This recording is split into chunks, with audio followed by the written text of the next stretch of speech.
Hey guys, this is going to be an update video on my previous upload, CPM S110V. After posting that video, I talked to a few people in the comment section and they told me about their experiences with CPM S110V. And Martin told me that during very light gardening work, he managed to chip the tip on his Para 3. And when I'm thinking gardening work, I'm thinking, well, you're gonna cut some flowers, clear some weeds. You might be close to the ground, which can have, pebbles, gravel. As soon as you hit that, you're going to chip the edge, your tip. If you pry with a steel, which is hard, you're gonna break it. Now, if you pry with a soft steel, like a Victorinox, you will probably bend the blade. But something that's harder might just snap. And that's the same thing which can happen to a tip. If you pry with a tip or you hit something, it can chip, it can break. But after talking about that, I said, I actually never try to purposely damage this knife. I try to see how far I can push it, but I never try to dig with the tip. If I want to use a knife to dig into wood, I prefer using something like this, the outdoor knives. But if you have to work with something, this is your knife, the knife that you're carrying. Now, multi-tools are also great. I still think the Leatherman Wave is one of the best models because it's affordable, and the steel, I don't know what they use for, 20 HC or something. It's not the hardest of steels, and it can take some abuse. Better to pry with this, even with the blade, than with something like this. I think that's just common sense. The way I set up this knife, it's at 12 degrees per side. I lowered the edge angle as far as I could, that within my normal use, cutting cardboard, plastics, cutting into some soft wood, even a bit harder woods, the edge won't fail. And I think I could even take it down a notch. But this, at this point, is a fine cutting tool. This is pine wood, it's soft, but if I just use good technique, keep the cut straight,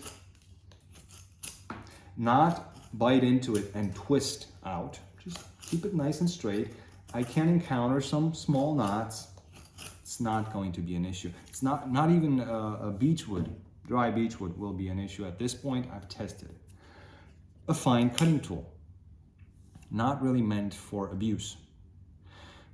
If you want to abuse your blade, by all means, don't lower the edge angle so much. Keep it at 15 degrees per side, 16 degrees per side, depending on the steel. But you will have to, in my opinion, test your knife about as hard as you think you'll ever use it.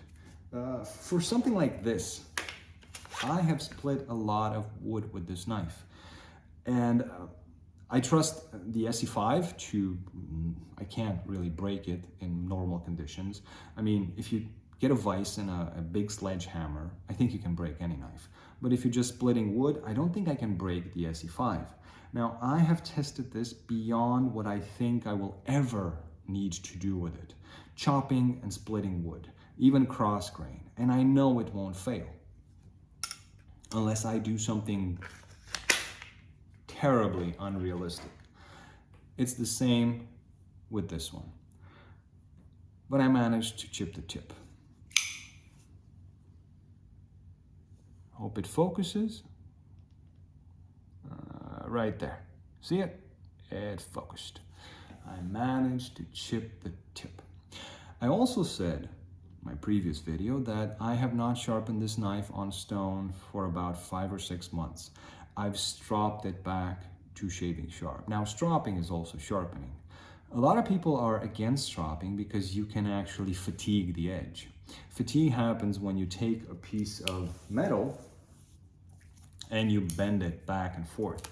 As soon as you go over that elastic part and you break it to where plastic deformation takes place, you bend it back, you bend it forward, then it really becomes much easier for it to break. Now, if you can imagine the edge being so thin, that can happen with very little pressure. And if you strop and push very hard into the strop while you do it, you are essentially bending that apex back and forth, back and forth, back and forth. That causes fatigue. That's why a lot of people are against stropping. Personally, I've tried to keep my crewware, this knife, sharp simply by stropping it every day, whether I used it or not, for over 3 months. I kept it to where it was hair whittling sharp over 3 months. And then I did the things which I did before I started stropping it. And I didn't notice any damage taking place in cutting cardboard, plastics, whatever I could find. Usually plastics is plastic wrapping, plastic cups, plastic bottles, and zip ties like this. And these are old zip ties. The older they get, the more brittle they get. You can't really use them for something else because they will break. But they are very useful in knife tests. And I couldn't really notice fatigue taking place. To test for that, you would have to do a lot of tests in a long period of time. I don't want to do that. So yes, I have said that I haven't sharpened this knife on stone, removed a significant amount of material, just stropped it back. And stropping is sharpening. So do not differentiate between those two very much. And you can fatigue an edge while sharpening on diamond stones if the diamonds don't cut well enough. And you can do that by stropping. This is where things get complicated. I don't think they need to. I think what happened here was what I did. And what I did was, I don't have that particular piece of wood. This was just one that I started, which was too soft. And what I did was I put the knife on a piece of wood like this and very softly, without a lot of pressure, started to dig a hole in. And then did that with more pressure. And I kept checking back, looking at the tip. Did I do some damage? Didn't I do damage? And then I kept going with light pressure and going back and forth. Then more pressure, going back and forth. This is what I did with pine wood for, I don't know, maybe 10 minutes. Just kept at it. Nothing happened. Then I took a piece of beech wood and did the same thing. And nothing happened. And then I took this old zip ties, which you have to be really careful. They do break. So I tied them around this piece of wood. I don't have one, but maybe, yeah, I have this piece. This is what I do. I take pieces of wood like this, turn them into pieces of wood like this, and then I burn them. I really enjoy whittling wood. And just with the tip, you know, try to pry and cut at the same time. Nothing happened. I kept looking at the tip after each step. I said, okay. Last thing I did that night was, this is the main brush for my robot vacuum. And if you live with somebody who has long hair, or you have long hair yourself, you know that this will get full of hairs. And they do give you this little brush to clear it out, which is ridiculous. I mean, come on. That's why Spyderco invented the spider hole, the pocket clip, and a lot of nice things, right? So I usually use a knife to clean that off. And in here, that's the most difficult part. And if it would focus, maybe you would see the scratches at my knives left. And I went in to cut like this and pull those hair out. And I didn't check the knife, but the next morning I looked at it. And I noticed what I showed you, that the tip was missing. I know I didn't drop the knife. I know after those tests, it kept going. I kept checking. It was this. Me cutting the hairs and then prying probably the hairs. Now, does the fact that I, for 45 minutes to an hour, dug holes into wood and tried to cut very old brittle zip ties have anything to do with that? Does the fact that this is a 12 degree per side edge angle does have anything to do with that? This is a fine cutting tool. This is something that I set up so that whenever I have a cutting task, it won't be an effort. I don't have to squeeze it in my hand. I can control it. I can look at the camera and do this because it will do what I expect it to do. It doesn't have, if you use something like this one has a thinned out grind and it will want to bite a bit deeper. So here you actually need to control it to not bite that deep. If you just let it go, you'll get thick shavings like this.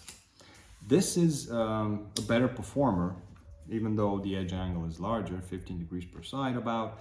This is a smaller edge angle, but the grind is not thinned out. And for me, this is just perfect. Now, when you go to beechwood, you would probably want something with a thinned out grind, but you do need to be mindful of your method, of your how you cut. You need to work on your cutting technique. You need to know what you're cutting, and then you can cut without any issues. The difference between using a cutting tool which was set up to do a job very easily and a cutting tool like this. I just dropped the edge angle about 1 degree per side. It's now at 17 degrees per side. Very thick behind the edge, also sharp, but there's more pressure involved from my side, and I need to control it much more because it wants to kind of jump out of the cut. That's what happens. However, doesn't matter what this steel is, this one would have withstood what this one did because there's more steel here backing it up. Is one steel more brittle than the other? Yes. Was the reason why I chipped this knife the steel? I chipped the tip, and you saw it, it's a very small chip. Was that the reason, the steel, because S110V is brittle? I don't know, you can decide for yourself. I would say no. I would say it was me abusing the knife, you know, digging holes in wood and then cutting zip ties the way I shouldn't be cutting. And this is minor damage. In normal use, you would not feel it. And will I correct this? Well, yeah, with the next sharpening, whenever that might be. I wanted to make this update to tell you, yes, I chipped my S110V's tip. So S110V is crappy, sharpens up very difficult. Don't bother getting it. And also, do not bother sharpening your knives to low edge angles because, or working on your cutting technique. It's really not worth it. The better choice would be just have your knives at 20 degrees per side. And here you go. I mean, you can make feather sticks with this. No issues. Plus, I mean, you're not going to chip this tip and you're not going to chip this cutting edge. That's basically the difference. I hope you guys got the message. Yes, I think it was something that I did, not something inherently wrong with the steel. The steel is superb, but this is the worst damage that I got in over 1 year of using S110V. Probably if I would have sharpened it more often, you know, removed the whole apex, and there is a chance that might have not happened. There is a chance, I don't know.